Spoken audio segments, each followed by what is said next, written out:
कक्षा 7 की जो प्रश्नावली है 5.2 उसका ये जो छठवां क्वेश्चन है बच्चों, उसमें लिखा है कि नीचे दी हुई आकृतियों, ये जो आपको आकृतियाँ दी गई हैं 1 2 3 4, इनमें आपको निर्णय करना है कि क्या जो लाइन एल है, ये जो लाइन आपकी एल है, देखो इसमें भी लाइन कहाँ है एल, ये रही लाइन एल, इसमें कहाँ है लाइन एल, ये रही, अच्छा इसमें कहाँ है, ये रही, ये वाली जो लाइन एल जो दिख रही हैं आपको, वो एम के समांतर यानी एम के पैरेलल हैं कि नहीं। देखो जैसे ये वाली एल है, ये जो एल लाइन है, क्या वो इस एम लाइन के पैरेलल है या नहीं, हमें ये बताना है। इधर जो आपकी ये जो एल लाइन है, क्या वो इस एम जो लाइन है हमारी, उस लाइन के पैरेलल यानी समांतर है कि नहीं, यहाँ बताना है। ऐसा ही इसमें भी बताना है, ये दोनों समांतर हैं कि नहीं, ऐसा ही हमें इस वाले में भी बताना है। तो हम इसको किस प्रकार से लिखेंगे, चलो देखो, देखिए छात्रों यहाँ पर अगर हम देखें, ये देखो ये हमारी लाइन एल और लाइन एम है, यहाँ से हमारी लाइन एक आ रही है एन, जो कि तिर्यक छेदी रेखा यानी ट्रांसवर्सल लाइन है, ठीक है कि नहीं। चलिए ये किस प्रकार से खींची हुई है, देखो आपको इसमें स्पष्ट रूप से दिखाई भी दे रहा होगा। चलो इसको खींचने की आवश्यकता नहीं है, बस क्या करना है आपको कि ये जो एंगल आपको यहाँ दिख रहा है 126 और ये जो 44 डिग्री है, ये है क्या, ये इस तिर्यक छेदी रेखा के एक ही तरफ, इधर ही इसी तरफ बनने वाला अंतःकोण है, यानी अंदर वाला कोण है, ठीक है कि नहीं। तो हम एक चीज़ जानते हैं कि अगर हमारा इन दोनों कोणों को जोड़ने पर 180 आ जाता है, ठीक है, तो ये दोनों की दोनों लाइनें हमारी पैरेलल कहलाने लग जाएंगी। क्यों, क्योंकि जब लाइनें हमारी ये पैरेलल होती हैं तो उनके ये जो अंदर बनने वाले तिर्यक छेदी रेखा के एक ही तरफ बनने वाले अंतःकोण होते हैं, उन दोनों को जोड़ने पर 180 आता है, ठीक है कि नहीं।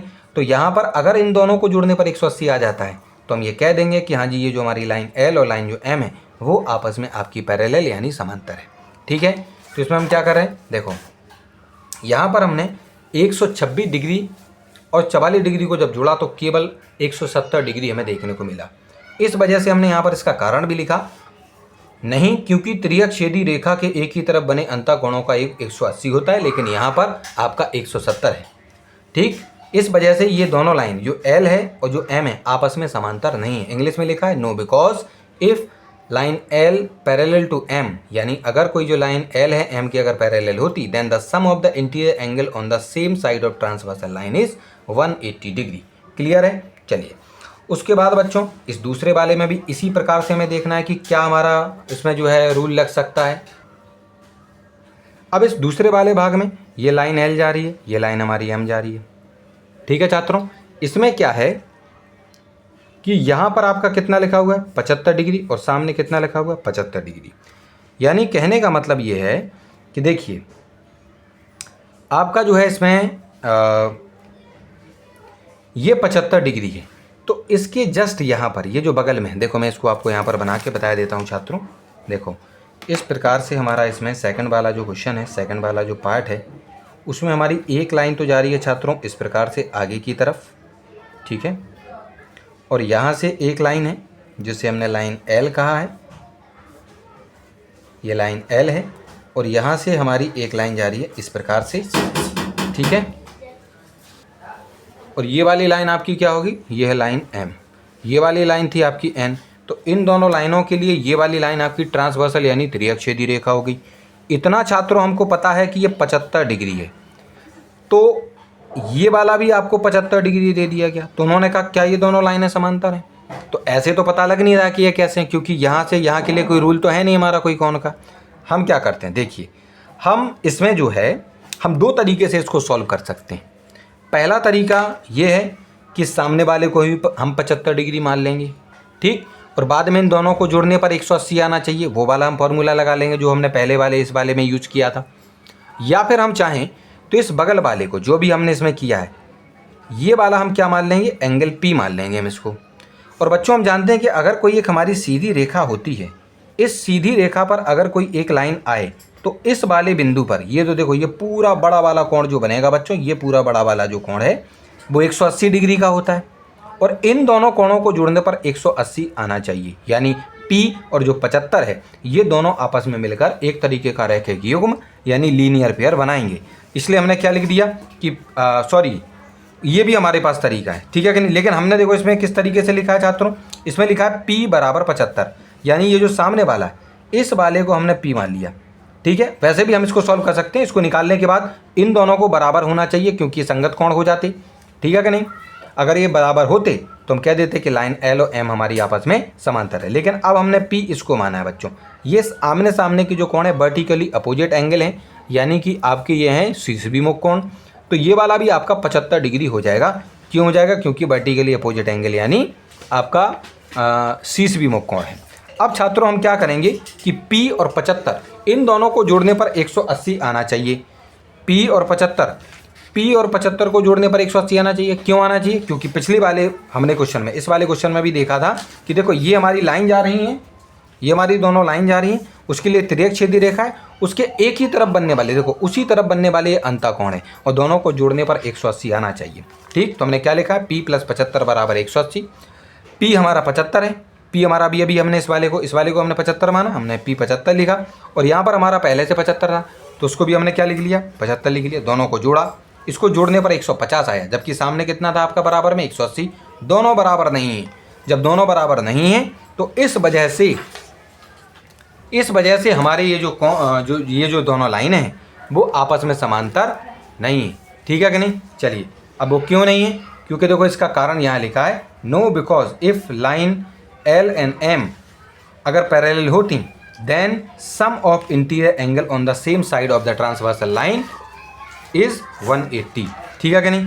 तो यहाँ लिखा है नहीं, क्योंकि यदि L और M आपकी समांतर होती तो तिर्यक छेदी रेखा की एक ही तरफ बने अंतःकोणों का योग 180 डिग्री होता, ठीक है कि नहीं। इसी प्रकार से छात्रों हमें अगले वाले क्वेश्चन में, यहाँ पर ये जो आपको क्वेश्चन दिया गया है छात्रों, इस वाले क्वेश्चन में भी इसी तरीके से इसको सॉल्यूशन हमें करना है। इसमें हम क्या करेंगे छात्रों? देखिए, यहाँ पर आपकी लाइन L है और यहाँ पर लाइन आपकी कितनी है? M है। चलो हम यहाँ पर हम अपनी लाइन L खींचते हैं छात्रों। लाइन L हमने यहाँ खींची और यहाँ हमने अपनी खींची लाइन M। चलिए, ये है लाइन आपकी L, ये है बच्चों लाइन M। यहाँ से हमने एक सीधी लाइन खींच ली जो कि तिर्यक छेदी यानी ट्रांसवर्सल है, इसको हमने माना लाइन N। इधर जो दिया गया है उन्होंने कहा ये 57 डिग्री है और इस तरफ जो दिया गया है वो दिया गया आपको 123 डिग्री, ठीक है। इस वाले क्वेश्चन में हम क्या करेंगे बच्चों? देखो, हम चाहें तो इस 57 के इस तरफ वाला, सामने वाला 57 हो जाएगा, ये दोनों 57 हो जाएंगे, यहाँ पर भी 57 होगा और फिर इस 57 और 123 को आपस में जोड़ने पर 180 आना चाहिए, जैसा कि हम पिछले वाले दो क्वेश्चनों में भी कर चुके हैं। लेकिन इस वाले को हम थोड़ा सा आपको अलग भी इसमें करके दिखाते हैं। देखो छात्रों, अगर ये 57 है तो इसके इधर वाला ये जो कोण है ये भी कितना हो जाएगा छात्रों? 57 ही हो जाएगा। कहना क्यों हो जाएगा? देखो, हम इसमें आपको बताते हैं, क्योंकि ये 57 है तो ये भी 57 इसलिए होगा छात्रों क्योंकि ये और ये दोनों के दोनों जो आपके कोण हैं वो आपस में हैं आपके संगत कोण यानी करस्पॉन्डिंग एंगल, ठीक है कि नहीं। चलो, नहीं, देखिए इस वाले को हम इस तरीके से नहीं कर सकते। क्यों नहीं कर सकते छात्रों? बिल्कुल नहीं लिखेंगे इसे। कारण क्या है? हमें लाइन L और लाइन M आपस में समांतर नहीं दी गई हैं, तो इसके लिए हमें करना क्या होगा? इधर ये जो सामने है इसको हमें 57 ही मानना पड़ेगा बच्चों, यही हमारे पास उपाय है, ठीक है कि नहीं। उसके बाद हम क्या करेंगे कि जो 57 डिग्री है और प्लस में 123 डिग्री है, इसको बराबर होना चाहिए 180 डिग्री, ठीक है कि नहीं। चलो, इधर जब हम इसको जोड़ेंगे तो 7 और 3 10 होंगे, 5 2 7 1 8 है और 1 का 1, 180 बराबर 180 डिग्री। यानी हम ये कह सकते हैं कि लाइन L आपकी समांतर है लाइन M के, क्योंकि तिर्यक छेदी रेखा के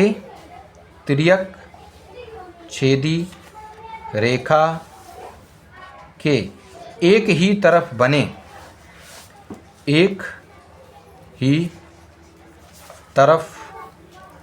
बने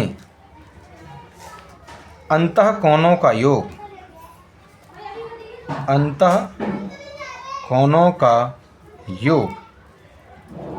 180 डिग्री है, ठीक है कि नहीं।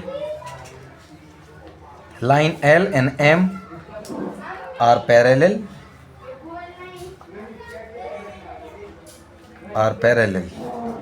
हालांकि मैंने साइन भी वहाँ लिख दिया है, because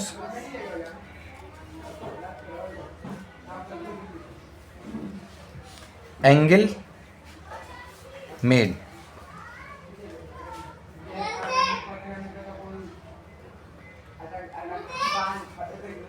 on the same side, या एंगल नहीं, आप लिख देंगे यहाँ पर interior angle, interior angle made on the same side of transversal line, transversal lines sum are या इज 180 डिग्री।